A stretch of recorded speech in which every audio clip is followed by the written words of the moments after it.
வாழ்க வளமுடன். Wisdom is God அப்படின்னு சொல்லுவாங்க. அந்த அறிவை பெறுவதற்காகவும் வளர்த்து கொள்வதற்காகவும் நம்ம எல்லாரும் எங்கெங்கயோ போய் எதோ செஞ்சுட்டு இருக்கோம். ஆனா உண்மையில ஒரு மனிதன் தன்னை முழுமையாக புரிந்து கொண்டால் அதுதான் கரெக்டான அறிவு அப்படிங்கிறது. அப்படிப்பட்ட அறிவு இங்க ஆழியார்ல அறிவு திருக்கோயிலுக்கு வந்ததுக்கு அப்புறம் தான் எங்க குடும்பத்துக்கே கிடைச்சது. நமக்கு ஒரு காரியம் ஆகணும்னா அதுக்கு மூளையை பிரயோகப்படுத்தி யோசனை பண்ணு அப்படின்னு சொல்லுவாங்க. அதே நம்மனால அடுத்தவங்களுக்கு ஒரு காரியம் நடக்கணும்னா அதுக்கு இதயத்திலிருந்து யோசனை பண்ணு அப்படின்னு சொல்லுவாங்க. வணக்கம். Synergy win. ஆகஸ்ட் 15 இன்றைய தினம் நம்மளுடைய சுதந்திர தினம். ஸோ இந்த சுதந்திர தினமானது நம்ம இந்திய மக்கள் எல்லாருக்குமே எவ்வளோ முக்கியத்துவம் வாய்ந்தது அப்படிங்கிறது நம்ம உணர்ந்தது தான். இந்த நன்னாளில் இந்திய விடுதலைக்காக போரிட்ட எண்ணற்ற தியாகிகளுக்கு வணக்கம் செலுத்துவோம், அவர்களை போற்றுவோம். அதே மாதிரி எப்போவுமே சரி, ஆகஸ்ட் 14 அப்படிங்கிறது உலக சமுதாய சேவா சங்கம் வேதாத்ரி மகரிஷி அவர்களுடைய பிறந்த நாள். அந்த நாள் எப்போ உலக அமைதி தினமாக பல வருடங்களாக கொண்டாடப்பட்டு வருகிறதுங்க. அந்த நாளைக்கு அங்கே ஆழியாரில் ரொம்ப அற்புதமான நிகழ்ச்சி நடக்கும். அதில் கலந்துக்கலாம் அப்படின்னு சொல்லிட்டு தான் நாங்கள் ஒரு பஸ் பிடிச்சி நாங்கள் மக்கள் எல்லாரும் மன்றத்து மக்கள் எல்லாரும் போயிட்டு வந்தோம். அதை பற்றி ஒரு சுவாரஸ்யமான சில தகவல்களை உங்களோட பகிர்வதில் ரொம்ப மகிழ்ச்சி.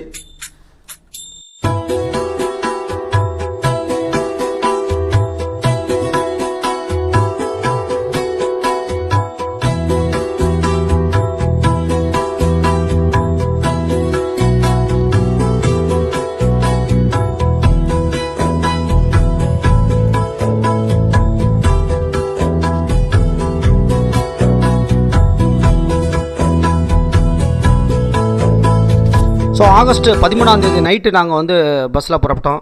சத்திரம் பஸ் ஸ்டாண்ட் பகுதியிலேருந்து பஸ் புறப்பட்டது. ஒரு 50 சீட்டர் பஸ்ஸுன்னு சொல்லக்கூடிய 50 பேர் உட்காரக்கூடிய பஸ். அது ஒரு கன்வீனியண்ட்டாக நல்ல பஸ் தான். அதில் புறப்பட்டு முன்னாடி நாள் நைட்டு ஒரு 10:30 மணிக்கு புறப்பட்டோம். ஏர்லி மார்னிங் அங்கே ஒரு 3:30 மணிக்கெலாம் ஆழியாருக்கு போயிட்டோம்.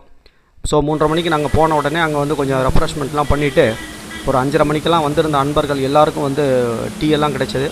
அதை சாப்பிட்டுட்டு கிட்டத்தட்ட ஃபங்க்ஷன் காலை சிற்றுண்டி ஒரு 8 மணிக்கு தான்.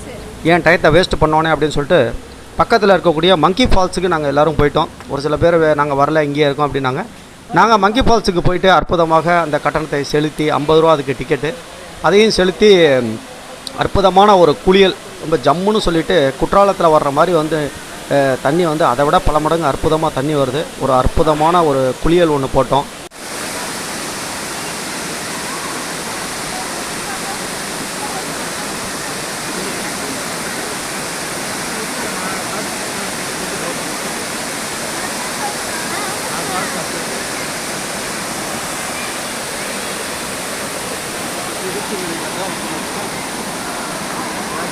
அதன் பிறகு வந்திருந்தவங்க எல்லாருக்குமே காலை சிற்றுண்டி வழங்கப்பட்டது.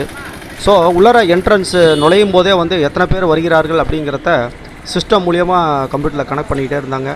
அதன் பிறகு பல்வேறு நிகழ்ச்சிகள் நடைபெற்றன. ஷார்ப்பாக 9:45 நிகழ்ச்சி ஆரம்பிக்கும் அப்படின்னா நம்ம மன்றத்தோட வழக்கப்படி நிகழ்ச்சி அற்புதமாக தொடங்கப்பட்டது.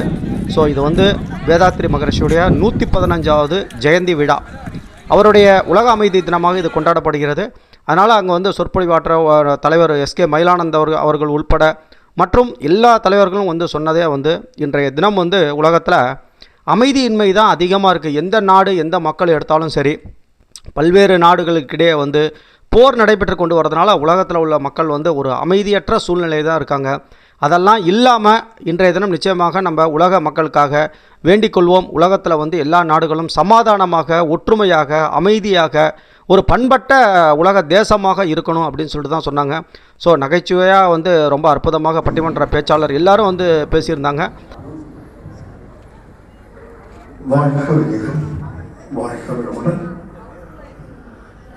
இன்னும் சரியாக 3 நிமிடங்கள் நமது மேலக மரங்கள் இணைத்துவோம்.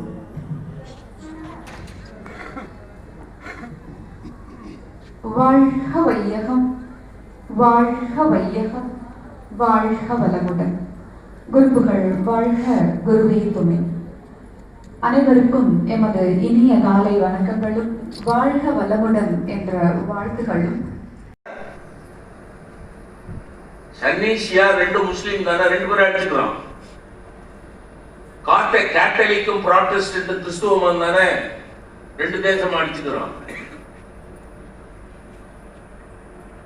அப்போ மதவெறி, ஜாதி வெறி அற்ற ஒரு சமூக அமைதி நிலவிய சமூகம் வந்துட்டா அதனுடைய விளைவு நெட் ரிசல்ட் என்னவா இருக்கும்?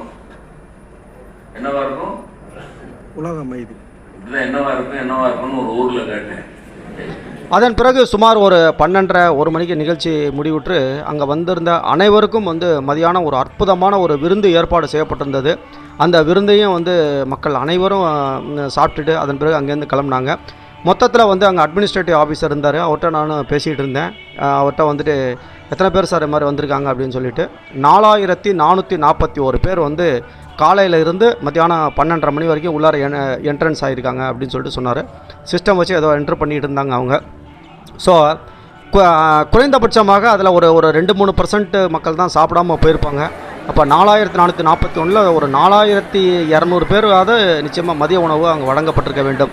எனவே மன்றம் வந்து தொடர்ந்து இது மாதிரி வந்து நற்காரியங்கள் செஞ்சுக்கிட்டே தான் வருது. ஸோ எல்லா தமிழ்நாடு மட்டும் இல்லை, இந்தியாவின் எல்லா பகுதியும் இருக்குது.